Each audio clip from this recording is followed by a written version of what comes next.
அன்பு சொந்தங்களுக்கு வணக்கம். தமிழ்நாடு மீடியால அதாவது ஒரு நெரேட்டிவ் செட் பண்ணணும் அப்படின்னா இப்படிதான் நெரேட்டிவ் செட் பண்ணணும் அப்படின்னு கத்துக்கணும் தேசிய மீடியாக்கள். ஆல் ஓவர் இந்தியாவில் இருக்கிற மீடியாலாம் பார்த்தீங்கன்னா நம்ம தமிழ்நாடு மீடியாட்ட பிச்சை எடுக்கணும். அந்த அளவுக்கு ஒரு நெரேட்டிவை கிளீனாக செட் பண்ணுற தகுதி யாருக்கு இருக்குன்னா நம்ம தமிழ்நாடு ஆர்எஸ்பி மீடியா, அதாவது அதை வாயிலையே சொல்லிக்கிட்டு ஆர்எஸ் பாரதி சொன்னார், ஒரு மீடியாக்கள்லாம் இருக்கு. அந்த மீடியாக்கள் ஆர்எஸ் பாரதி மீடியான்னு சொன்னாலே உங்களுக்கெல்லாம் புரியும் நம்புறேன்.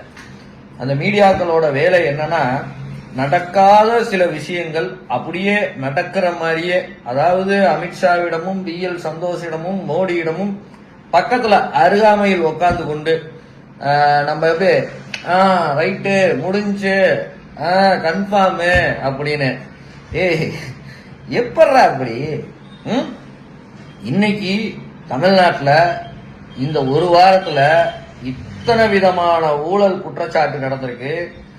அதை பற்றி அவர் ஒரு மனுஷன் வந்து ஃபிளாஷ் பண்ணி அவ்வளோ விஷயங்களை வெளியில கொண்டாந்துருக்காரு.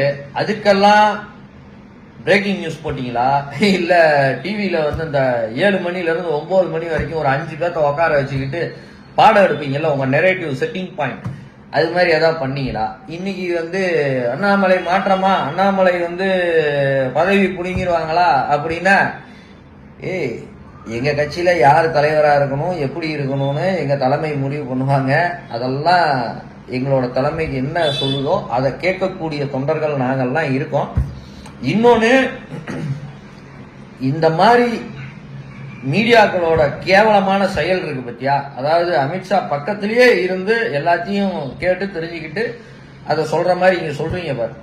இதுல என்னன்னா, நிறைய ரைட் விங் பத்திரிகையாளர்னு நினைச்ச சில நபர்களும் இதுல வந்து அப்படியே கேட்டு போன்ல அமித்ஷா கிட்ட தான் டைரக்டா கூப்பிட்டு சொன்ன மாதிரி சொல்றீங்க பத்தியா. அதெல்லாம் நினைச்சாதான்டா என்ன சொல்றது, சரி ரைட்டு, ஆர்எஸ் பாரதி ஒரு காலத்தில் சொன்னது உண்மைதான் அப்படின்னு தோணுது. நம்ப வச்சிருவீங்களாட்டு இருக்கு இன்னும் கொஞ்ச நாள்ல. அப்படியே நம்மளோட அன்பு தேசியவாதிகள், அன்பு பாஜக சொந்தங்கள், அன்பு அண்ணாமலை ஆதரவாளர் சொந்தங்கள், அவங்க எல்லாத்துக்கும் ஒரு விஷயத்தை நம்ம சொல்லிக்கொள்ள கடமைப்பட்டுள்ளேன் சொல்லணும்னு தோணுது. அதாவது ஏடிஎம்கேவோட எடப்பாடி பழனிசாமி போய் நான் உங்களோட கூட்டணி வச்சுக்கிறேன், அதனால வந்து அண்ணாமலையை வந்து நீங்க மாத்தினாதான் நான் உங்களோட கூட்டணி வருவேன் அப்படின்னு சொல்றாங்கல்ல. அதாவது இந்த சோ கால்டு ஆர்எஸ்பி மீடியா வாடகை வாயர்கள் அவங்கெல்லாம் சொல்லி, அதாவது எடப்பாடி பழனிசாமி வந்து அவர் சொல்றாருங்கிறதுக்காகலாம் நம்மளோட இந்த மண்ணின், அதாவது எப்படி சொல்றது, பாஜகவுக்கு இப்படி ஒரு தலைவர் கிடைப்பாரா, இப்படி ஒரு ஹைட்டுக்கு கொண்டு போவாரா அப்படின்னு எதிர்பார்த்துக்கிட்டு இருந்த தலைவரை மாத்திர அளவுக்கு என்ன நடந்திருக்கு? எதுவுமே நடக்கல. அவரோட கருத்தை சொல்லிட்டு வந்திருக்காரு. அந்த கருத்துக்கு ஓகே நாங்க இது சொல்றோம் அப்படின்னு சொல்லி அனுப்பிச்சிருக்காங்க.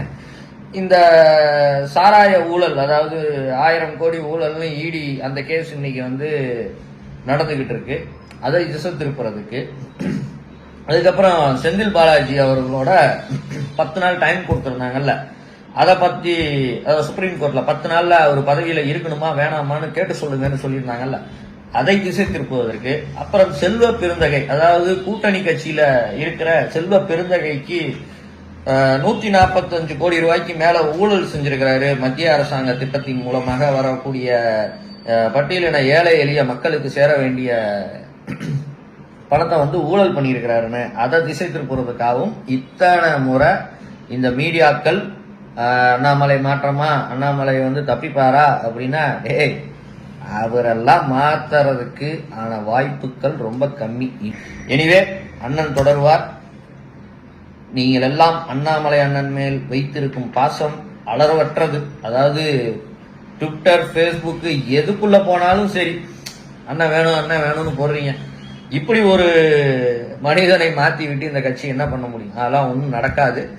சோ ரொம்ப சிம்பிள், அண்ணாமலை அண்ணன் தான் தொடர்வார். இந்த வதந்திங்களை இந்த ஆர்எஸ்பி மீடியா, அதாவது வாடகை வாயனுங்கெல்லாம் இருக்கானுங்க பாருங்க, அவன் நம்ம ஆதரவாளராக இருந்தாலும் சரி அதெல்லாம் எதுவுமே நம்பாதீங்க.